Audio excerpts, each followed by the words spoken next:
Hi, it is noon on Wednesday and Pacific and 3 Eastern, and I'm Janet Fitch, so that means it is Writing Wednesday, where I talk about all things writing and answer your writing questions.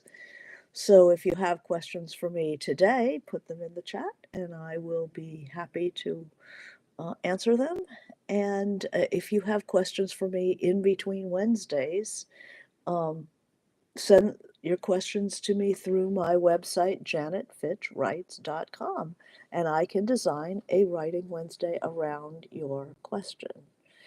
Um, and I do have a topic for today's Writing Wednesday, and it's not something that was generated by a reader, by a watcher, writer. It is something that I noticed in a couple of books that I've been reading and really, really want to address them. It's about motion and the tool that is, I don't know where it went, if it fell under the couch or what, but people are having a very hard time these days staying in the bodies of the characters. I can't tell you how many books that I've been seeing lately which do not describe the characters. Mainly, they're sitting somewhere and they're talking, and maybe there's a glimpse at what they're wearing, their age, maybe. Um, but it's like their name is supposed to stand for a physical presence. And I think this is one of the reasons. Hi, Wendy.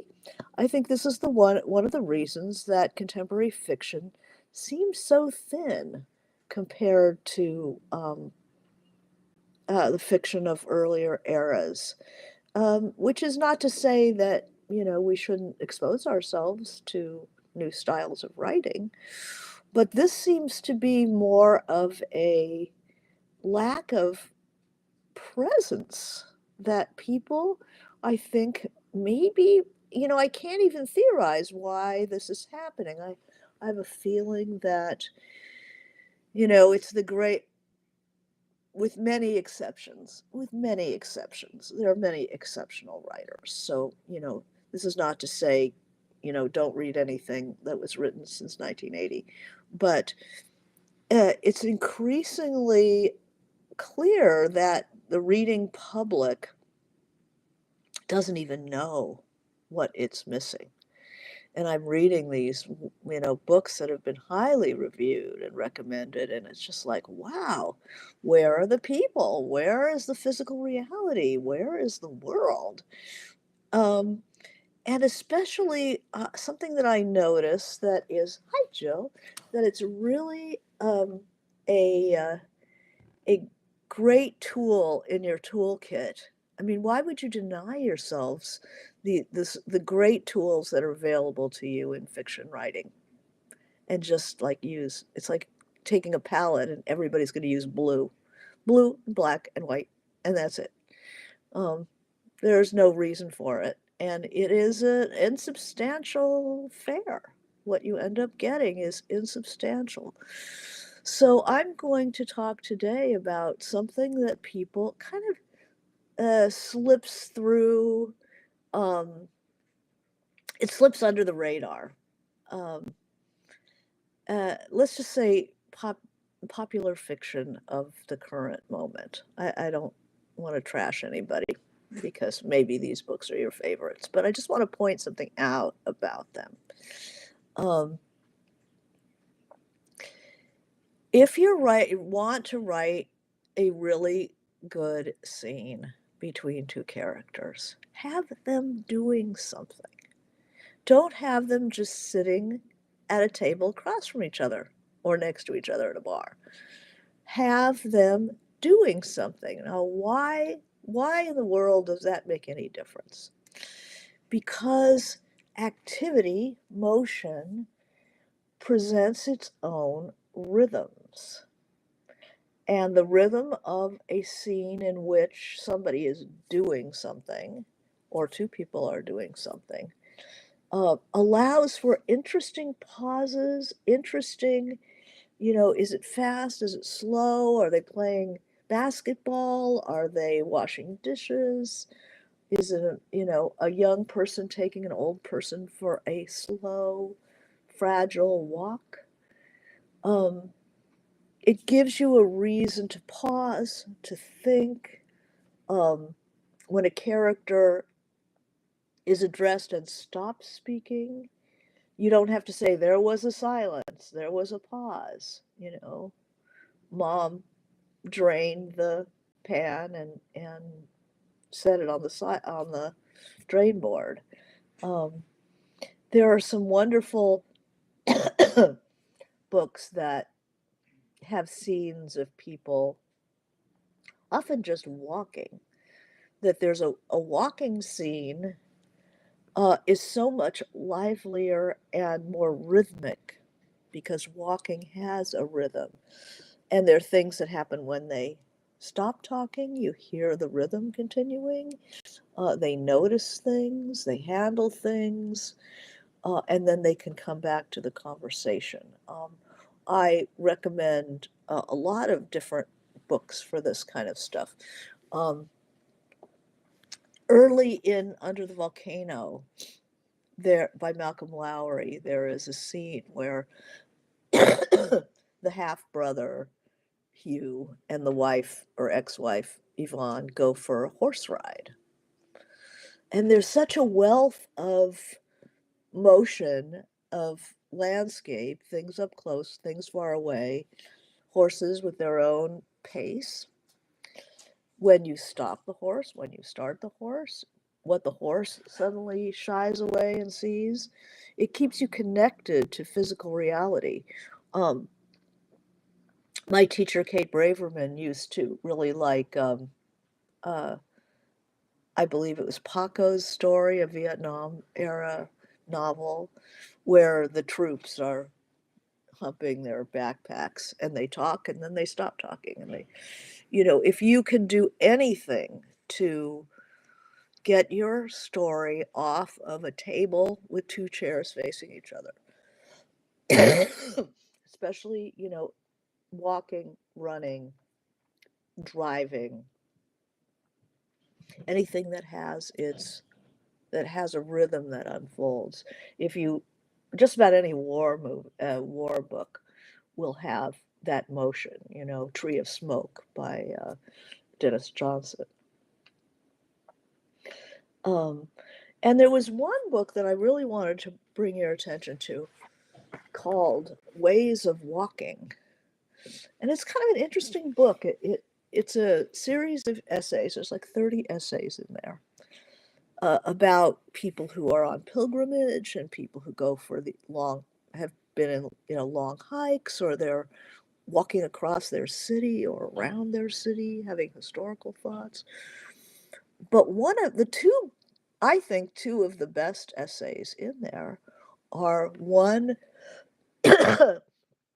is about, it's written by a woman who is very large and so conscious of every movement, of the preparation for the walk, the chafing and the, having to powder and wear protective clothing, really, underclothing, and then just the feeling of being in the world at size. And another one, which is absolutely spectacular, which is of a woman, disabled woman in a wheelchair navigating London for the first time. And it makes you so aware of the physical reality of a place when somebody is disabled and they have to really, map out what they're seeing and how am I going to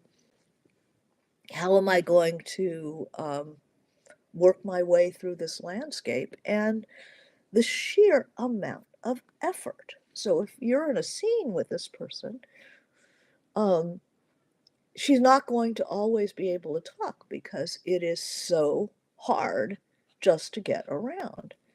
And she talks about, excuse me, she talks about Virginia Woolf, which is really interesting. How, Virginia Woolf is like, there's nothing better than to be in London, carefree, a fine spring day. I walked along Oxford Street. The buses are strong on a chain. People fight and struggle, knocking each other off the pavement. And hear the rhythm of this. Old bareheaded men, a motorcycle accident, a motor car accident, etc. To walk in London is the greatest rest. It has a real sense of vigor in the rhythm of those sentences. And then it goes back to this woman just trying to navigate. Um, I felt conspicuous and embarrassed, simultaneously invisible and too visible, and remembers this piece of Woolf. I was used to viewing Woolf as an ally against the oppressive norm. In the moment, though, I felt unmoored. The boisterous, noisy norm she described literally did not have room for me. I was between the links of the chain, walking alone, but neither walking nor alone. Greatest rest didn't enter into the equation at all. And the awareness that people in diverse bodies, a very large person, a person in a wheelchair, and how they navigate the landscape makes you more aware of how we all are navigating the landscape. And doesn't it forces us to stop thinking of so obliviously about the body and space. Um, so many things I'm reading now are just dialogue and just the merest suggestion of the world. And I'm somebody who's, if nothing else, advocating for the world and including the world and including gesture. They don't gesture. They don't have a physical presence. They gesture is a huge part of dialogue because unless your dialogue is just going to hit the nail on the head at all points,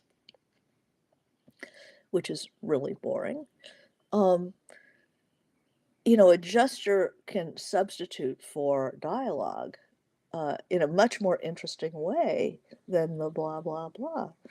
Um, you know, where have you been? You know, she picked up, Calvin's shoes and put them side by side by the door. So the pause there of the act of picking up the shoes gives a pause in the sentence. It gives a pause in the scene.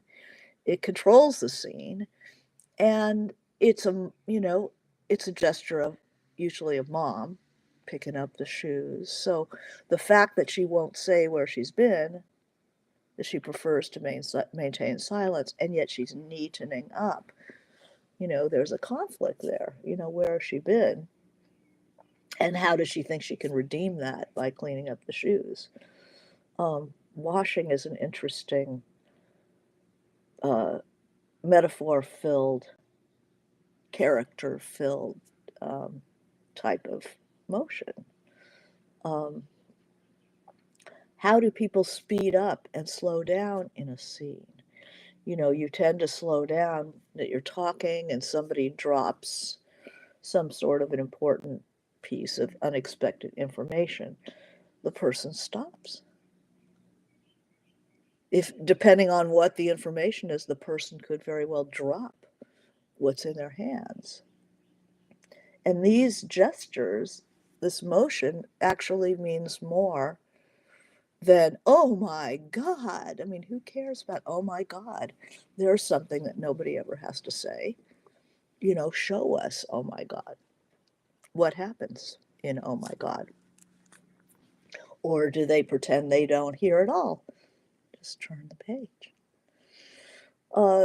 G.B. Walter says, I think the greatest problem with writers today has been the lack of having to do with real jobs, physical jobs for most people. Having worked as a commercial fisherman, apprentice pipeline welder, my take is different. But I think as writers, we need to expose ourselves to the world as it is. I mean, even if you have a job that deals with a screen instead of a shovel, um, then make an effort to go out and walk and notice how, when you're walking with somebody, how do you fall in sync with that person? And then there's your rhythm. Or are you always off sync with them? That means so much. It's so revealing, right? Um, I mean, I went out with somebody, I was married to him, who could never walk with me. You know, that there was, that thing you fall into, just never happen. Whereas sometimes you fall in with an almost total stranger, but you're talking and walking and you naturally fall into step. As an exercise, a good exercise is to write a scene while people are running and have a conversation and notice where the pauses are. Where they slow down to maybe get into a little more. And to start noticing the rhythms of your sentences. How fast or slow are they? And it's not fixed. It depends on what you're describing. A leisurely sentence, long, leisurely, fragrant sentence versus it moves. And then how does it stop? How do you get to that moment where, you're like, what did you say? Only you don't have to say, what did you say? You just have to have somebody stop and somebody else might continue walking and then notice that Johnny isn't with them, isn't with them, and then turning around. Anybody have that happen to them, notice. And it's a good topic for subject for exercises. Do a walking scene, do a running scene, do a scene where people are washing dishes. Just look at your book and notice, or your story, and notice, are people doing anything? Or are they just sitting there at a table going blah, blah, blah, blah, blah? If you can figure out how not to have that scene, if you can have people doing stuff, um, I strongly recommend that. And I think it is a problem that people don't engage in physical reality. We're really halfway to becoming brains in jars, and I'm on a crusade to get these novels out of the jar and back onto the body and back into the world. I think readers are hungry for it. I think it's making us crazy, the divide between our lives, with where everything is mediated from a screen. And then in reality, you don't notice. That's why I do such a lot of sense work and teach classes in writing from the senses, is to get us back into a body, because the reader is starving for that. And they love, love, love books that put you into the story. When people say, I felt like I was in your story.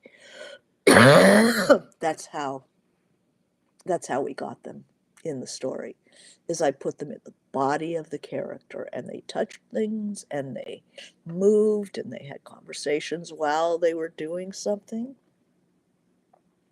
And that's what makes it real for them.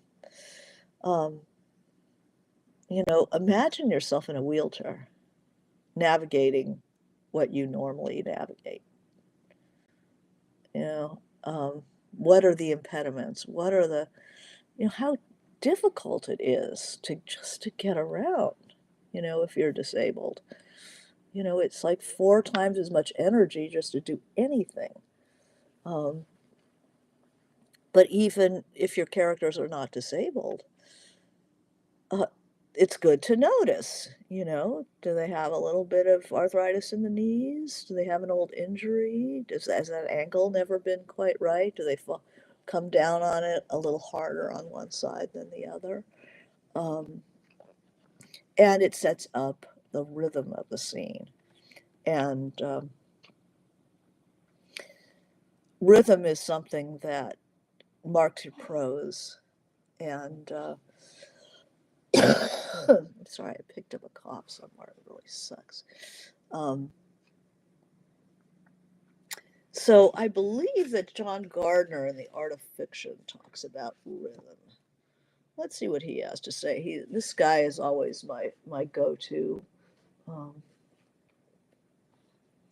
he talks a lot about music, the music of your sentences and stuff. But let's see what he says about rhythm. Rhythm. Oh yeah, he's got a lot in there. 1067. I recommend everybody has this book and looks through it from time to time.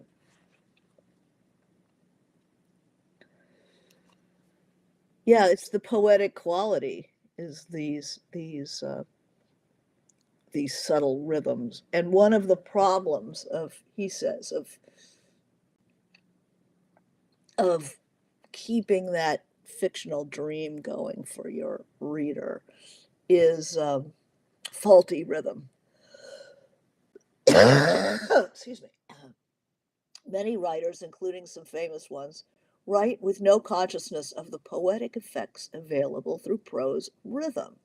They put the wine on the table, put the cigarette in the ashtray, paint in the lovers, start the clock ticking, all with no thought of whether the sentences should be fast or slow, light-hearted or solemn, with wedged in juxtaposed stresses. I mean, he will um, show you the stresses of in a I don't know if you can see that, but he scans a sentence with stresses to note I am not speaking of an intentionally arrhythmic writer um, who never allows himself a passage that stands out as rhythmically beautiful, but on the other hand, never makes us stumble or dance for our footing like a calf on ice. Um, so he says, people back up on that, you know, um, and what it does to have um, the rhythm of a sentence and how bard-like do you want to be? How poetic, Faulkner versus, well, Hemingway has a certain rhythm too.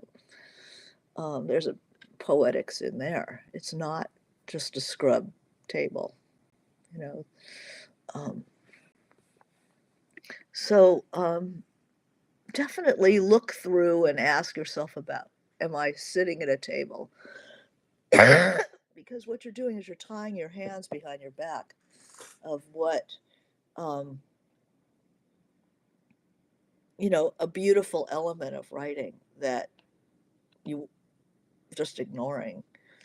Um, so this is my lint. That's Marie. I think the problem is people are not going places anymore. No time with a million jobs.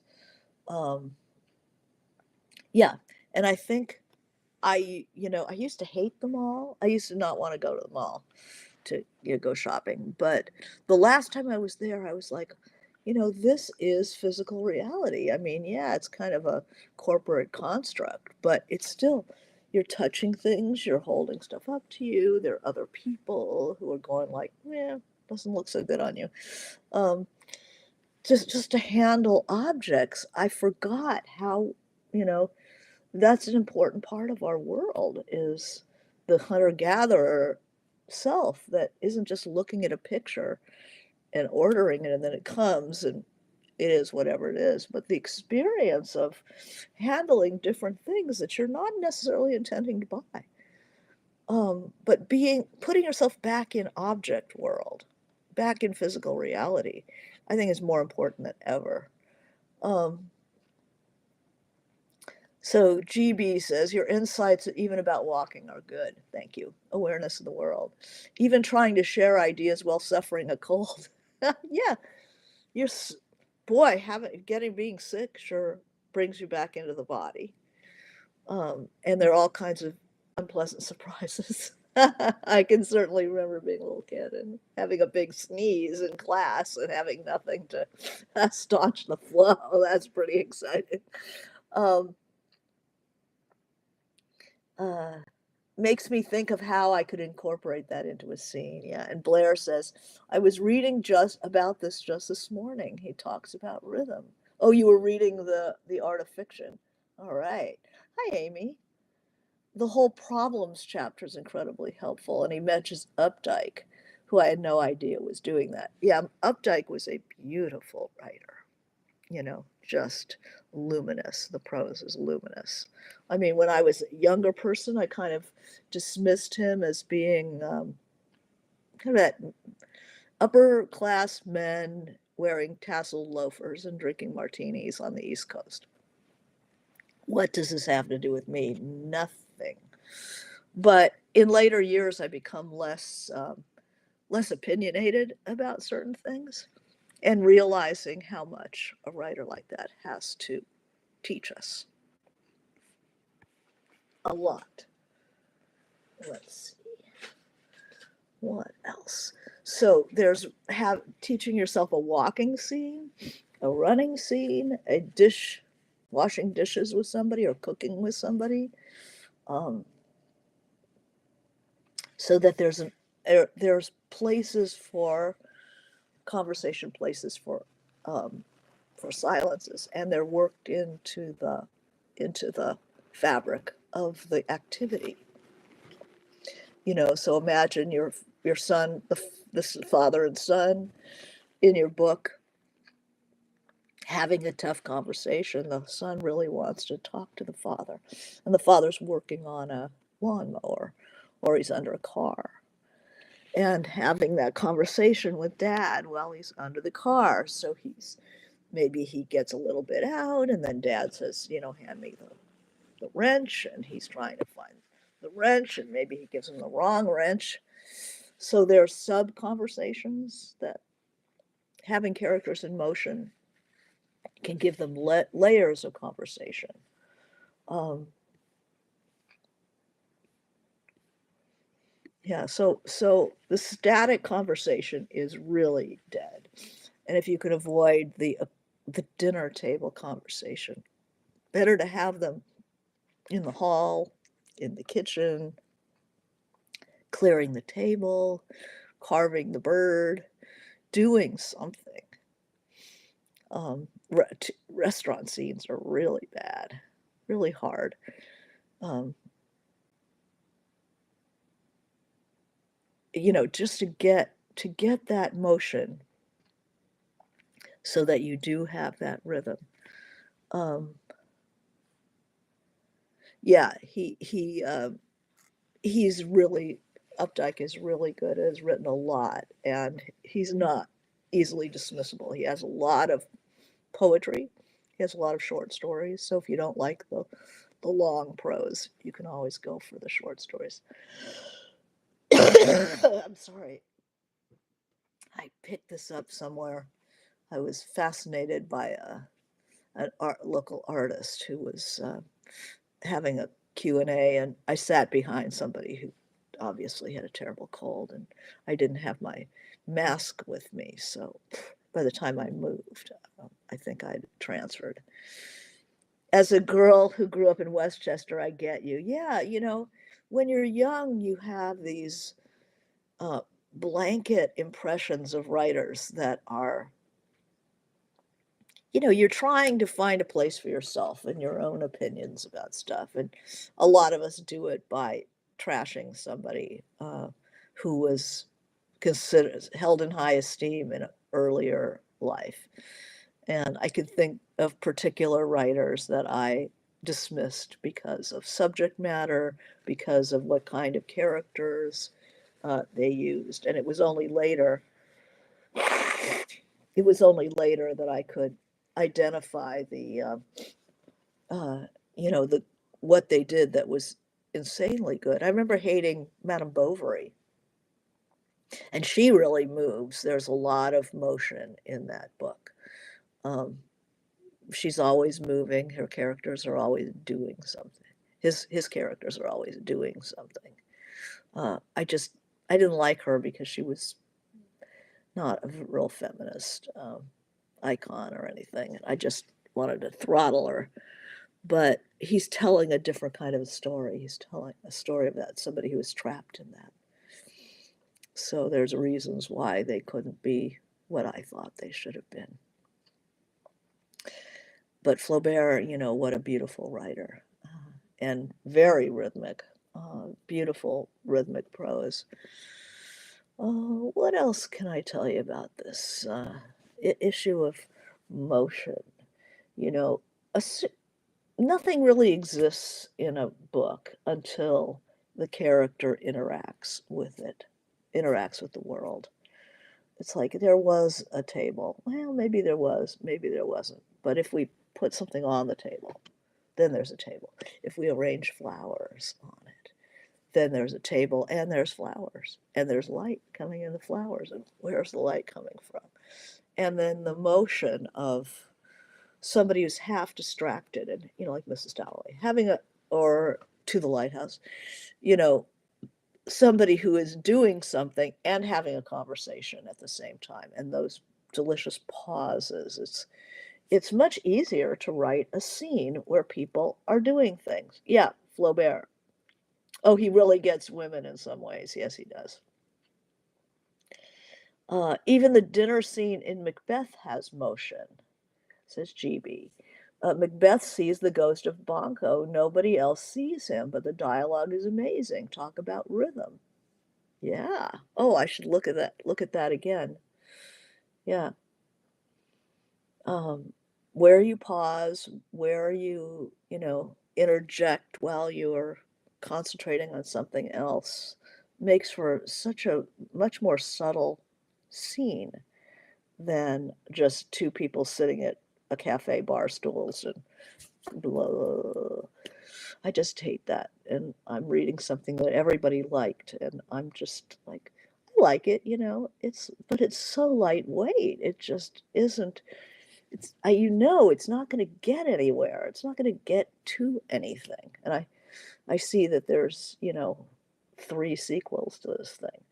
So obviously people like it. But the problem with work that is not red hot, but is easy to read, is it trains the reader to demand less of their reading. You know, this book that I'm reading is probably 6th grade, 7th grade reading level.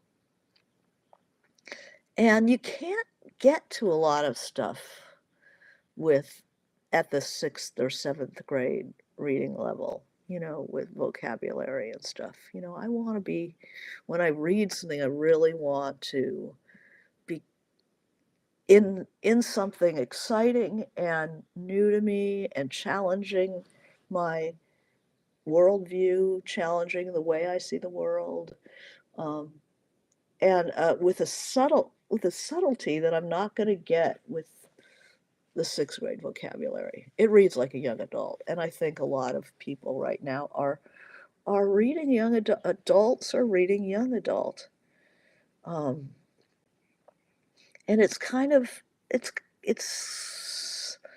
I know they're saying, you know, I don't have time to read, so I like to read something that's easy and fast and stuff. But really, what they're doing is they're lowering their consciousness to the level of a junior high student. It's like they're abdicating adulthood. So Wendy says, this is helpful. I have a land negotiation scene at a table, and I'm trying to up the tension. Sometimes people get up from the table and they go and talk in the hallway.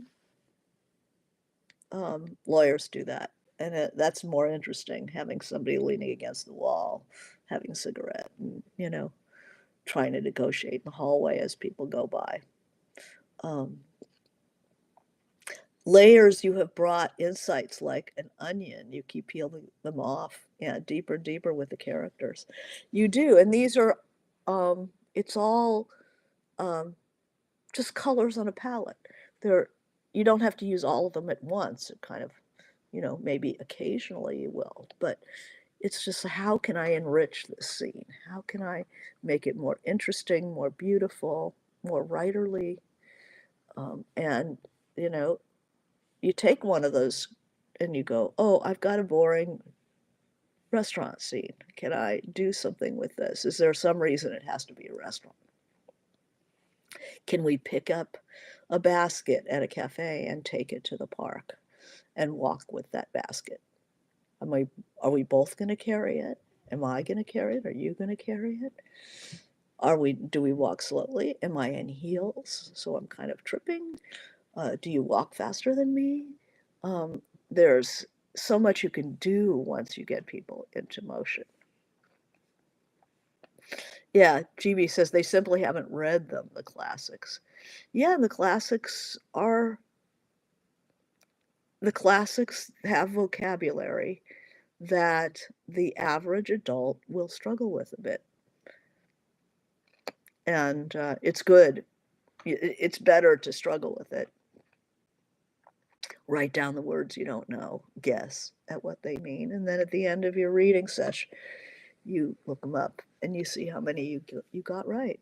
I mean, most people can figure out most of what's being said just by context. But it's a,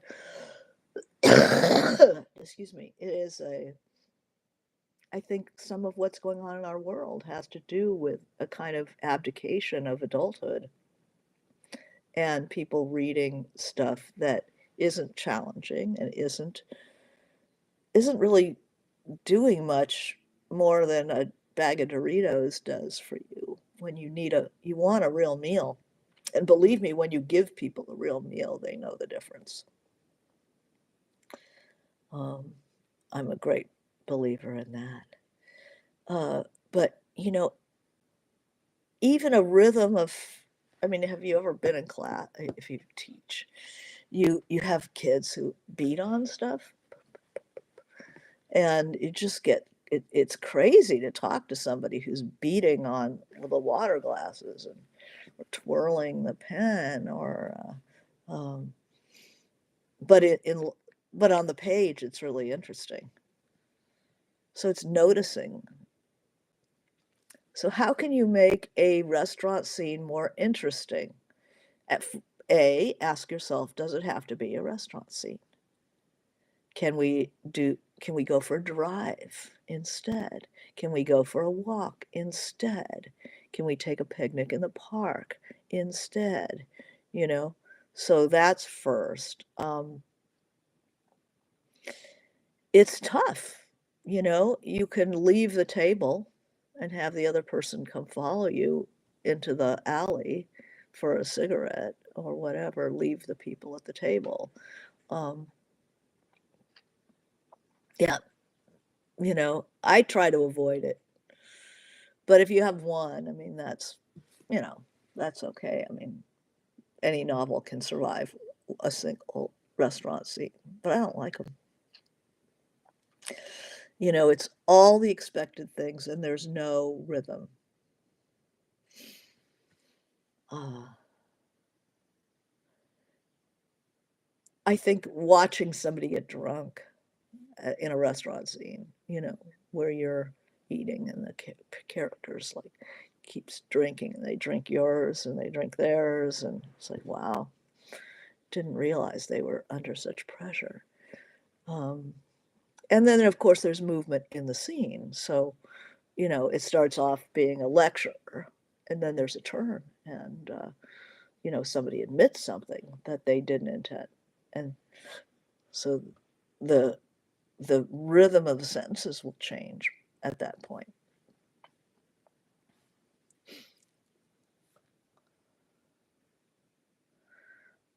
Observations of other people. I mean, you can make a restaurant scene more interesting by noticing who's around. But the rhythm is always going to be a little flat. And then gesture is so important, you know? So even in a restaurant scene, you can have somebody say something and then somebody pours himself another glass of wine. Or you notice how they're taking every scrap of fat off and there's a huge pile of fat on their plate, and wow, I didn't know they were so fussy. They don't like the vegetables to touch, so they separate everything out. They clean their silverware. That's really bad. Um, Sound is good. Um, it's very quiet. You hear a scritch of silverware on the plate, Um, little tinkle of ice in the water. Um, you can bring all the senses to bear, but generally, try to find another action. How do we choose actions that tie into the purpose of the scene, like the change that you can't go back, Um, well, that's good, dropping something, getting bad news and dropping something, drawing something in the condensation from the water, drawing something in the table. So you're not really listening, you're making a map in the water. That's a great gesture. Um, oh, there's so many different things you can do. Leaning back on the chair. Your mother always told you not to do that. You're going to break the chair. Leaning back on the chair. And then when the point of whatever the conversation happens, then the chair comes forward. Notice where people are kicking back, where they're moving forward, where their weight is. Are they even looking at you? Or are they looking at the people at the next table? Yeah. So you have to go with what's the purpose of the scene. You'll know it, you'll feel it as the tenor of the conversation changes. Then the character will, if you're tuned into them physically, will show us something has changed. GB says, years ago when I was in film school in New York, a script which I wrote about welding the Alaska pipeline got a lot of kudos. Rhythm of my writing was a big deal to them. I thought it was hilarious. But now you know why. Hammering something, especially if they're angry, you talk about how do I gauge the activity to the emotion. The housewife who just would like to put that hammer through her kid's head, but and then she hits her hand. There's all kinds of stuff you can do. So I think that unless there's more questions about this issue of motion, I'll draw this to a close. But notice things people are doing with their hands. You don't have to just have a face-to-face conversation with a kid. You can have side by side doing something, often better for conversation. Anybody who's been a parent knows that. There's also tending the body. When you're a parent, you're brushing the kid's hair and you have a conversation. Ow, you're hurting me. Just sit still. There's places for the conflict to bubble up in there. Well, thank you. I hope that I do hope that I'm feeling better. We have the big Los Angeles Times Book Festival this weekend, and I certainly don't want to go if I'm like this. So hopefully that's better. And I'm on Saturday at 3:30. It's a 30-year anniversary of the book festival. So I was there the first year. I've been there almost every year since, and have, depending on where I am in my own life, sometimes I'm I'm very up for it and I enjoy it and it's great. And then sometimes I'm feeling shitty about my work, you know, and it's horrible to go when your book isn't doing well and you're seeing all these people who finish their books and everything's going great for them. And it's just like, I don't even feel like I need to be here. So, you know, all kinds of tension. Well, hopefully we'll see you at the book fest. And in the meantime, try out an exercise of people in motion. All right. Thank you. Bye bye.